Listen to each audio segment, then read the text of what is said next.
My friends, I've got a lot of updates for you. I'll tell you how the first day on the sawmill went. I'll also tell you what my plans are for today. And then at the end of this video, I'm going to ask the technical gurus to stick around because I have a very technical question about networking and mesh networks and things like that. And I could use some help. We'll get into all of that right after this.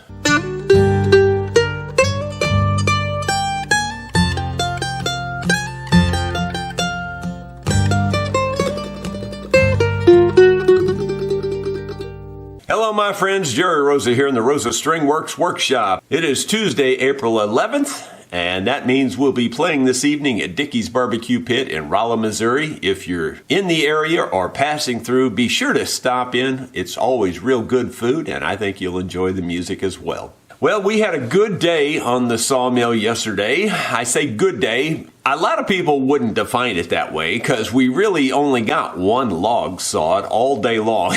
That's not that good. But we did have a lot of issues. We had a lot of problems.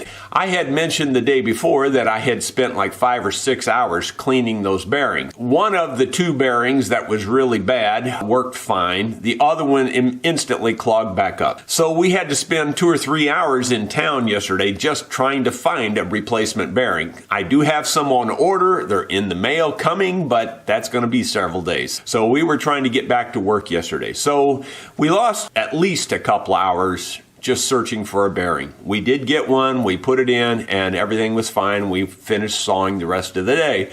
But we did take our time, we didn't get in any big hurry, and we were tweaking the sawmill as we went, just trying to make little improvements to improve quality, improve reliability, etc. And I think we did that, and everything really worked out. All the improvements I've made to the sawmill really worked out and proved to be right. So overall, very happy with it. Today we should get a lot more logs sawn. And we do have quite a pile to saw. Here's a little side video that you can watch and it'll tell you a little more in detail about the sawmilling operation. Well, my friends, it's Tuesday morning, bright and early.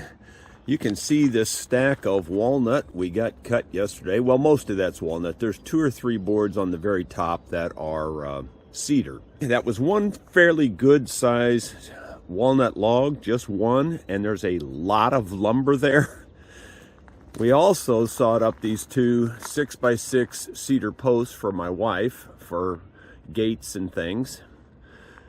And the sawmill itself performed pretty much flawlessly. We were tweaking it most of the day, just trying to make improvements so that we could really, make a lot of lumber today, hopefully.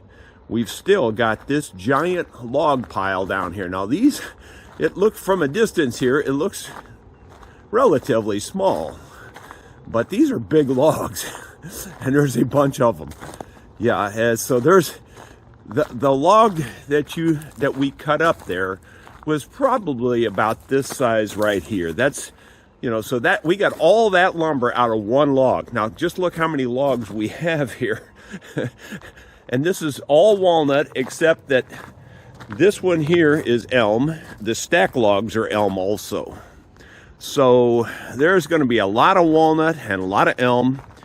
And believe it or not, they're going back to get 2 large oak logs as well. So we've got our work cut out for us.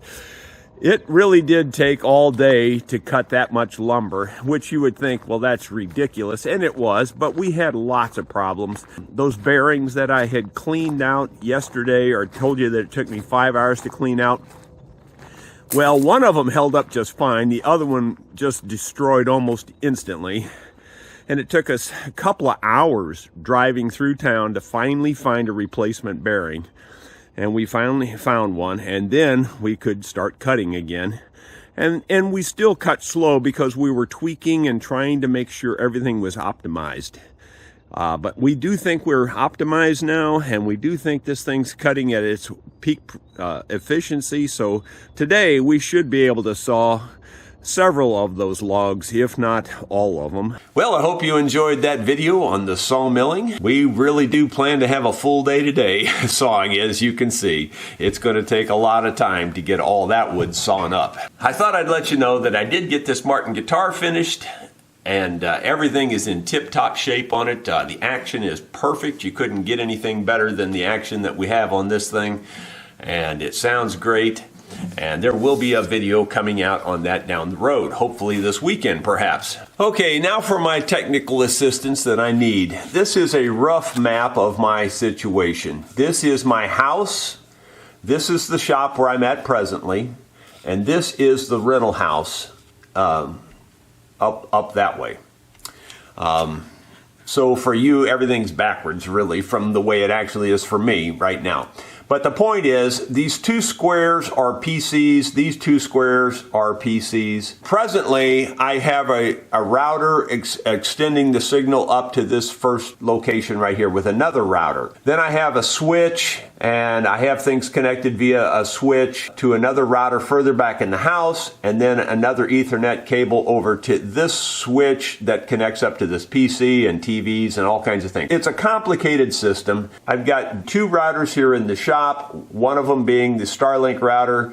Then I have the big router that beams it up to the house.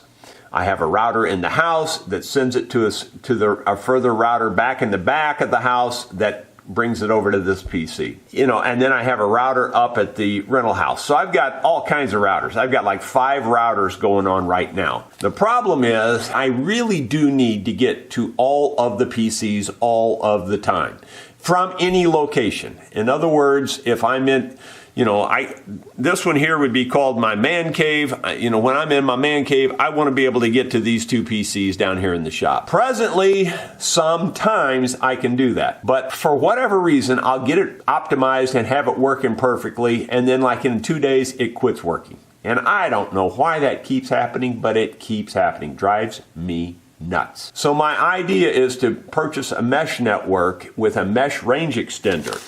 So I'm thinking about purchasing the TP-Link XE200 AXE1100 mesh network. That's a 2-node system, I guess. And then I was going to get the TP-Link extender also, the AXE5400 mesh 6E range extender. So what I thought I would do would be put the range extender in the window of the shop here, aimed at the house. I can connect the 2 nodes up at the house with Ethernet. I can connect between the modem here in the shop and the range extender with Ethernet. And I can connect from that range extender with Ethernet to my PCs here in the shop. Whatever it takes. I want them all tied together.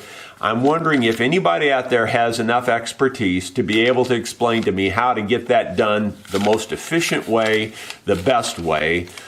Those are the products I'm looking at. If you think there's better products, but the main goal is all 4 PCs need to be able to talk to each other, and I need to be able to get to all the hard drives on all the PCs all the time. That's a pretty tall order for a short cook like me. I mean, I'm pretty good with this networking stuff. You have to be in order to get all these routers talking to each other and making it work the way I'm making it work right now. So I understand it fairly well, but I am no guru. So your help would be appreciated if you are a guru, because I definitely am a little bit over my head on this, and I want to try to buy the right stuff and just buy it one time and get it over with. You can email me at rosastringworks@gmail.com, or you can just put your comments in the comment section of this video.